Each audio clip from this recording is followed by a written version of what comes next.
समय पहले एक गांव में एक आदमी रहता था जिसकी 2 बेटियां होती है और उसकी पत्नी की मौत हो जाती है। उसके घर के सामने एक विधवा औरत रहती। वह उस आदमी से शादी करने को कहती है ताकि वह उसकी दोनों बेटियों का अच्छे से ध्यान रख सके। आखिर में वह उस औरत से शादी कर लेता है, लेकिन शादी के कुछ दिनों बाद ही सौतेली माँ उन दोनों बेटियों को तंग करने लगती है। वह अपने पति से कहती है कि वह इन दोनों लड़कियों को जादुई जंगल में छोड़ आए। ऐसा करना पिता के लिए बहुत ही मुश्किल होता है, लेकिन वह भी अपनी पत्नी की बातों में आ जाता है। यह सब बातें बड़ी लड़की, जिसका नाम अनुष्का होता है, वह सुन लेती है। वह अपनी जेब में गेहूं के दाने भर लेती है। जब वह दोनों बहनें अपने पिता के साथ जंगल जा रही होती है, तभी बड़ी लड़की अनुष्का रास्ते में गेहूं के दाने गिराने लगती है ताकि वह रास्ता ढूंढ सके।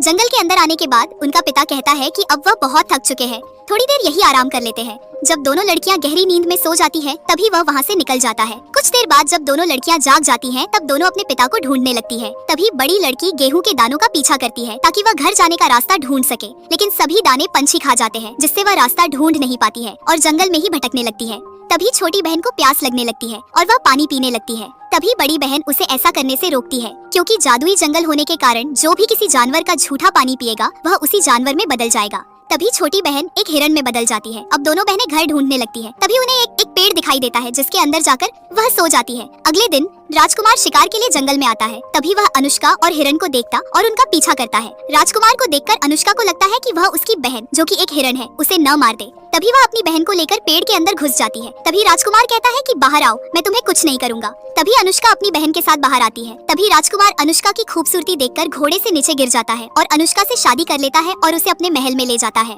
कुछ महीने बीतने के बाद एक दिन राजकुमार शिकार के लिए जंगल जाता है। तभी रानी एक लड़के की जन्म देती है। तभी रानी की दासी उसे तालाब की तरफ लेकर जाती है और उसे पानी में गिरा देती है और उसकी जगह अपनी बेटी को उसके कपड़े पहनाकर उसके बेड पर लिटा देती है। जब राजा वापस आता है, तब दासी उसे उसका लड़का देती है। जब राजा रानी के पास जाता है और रानी की बदसूरती देखकर हैरान हो जाता है, तभी दासी राजकुमार को कहती है कि बच्चा पैदा होने के कारण उसकी ऐसी हालत हो गई है। तभी राजकुमार दासी की बात को मान जाता है। अब हर रोज रानी मछली के पेट से बाहर निकलती है और अपनी छोटी बहन से अपने बच्चे के बारे में पूछने लगती है। इस बात का पता नई रानी को लग जाता है। तभी वह राजा को कहती है कि आज उसका मन हिरण का मांस खाने को कर रहा है। तभी हिरण अपनी बहन को सारी बात बता देती है। तभी राजकुमार उन दोनों की सारी बात को सुन लेता है और रानी को गले लगाता है। तभी वह दासी के पास जाता है, जो हिरण मारने के लिए चाकू तीखा कर रही होती है। तभी राजकुमार उससे पूछता है कि जो मेरी पत्नी को मारने की कोशिश करे उसे क्या सजा दी जाए। तभी वह दासी कहती है कि उसे घोड़े की पूंछ के पीछे बांधकर पूरे राज्य में घुमाना चाहिए। तभी राजकुमार दासी और उसकी बेटी को घोड़े के पीछे बांधकर पूरा राज्य घुमाता है।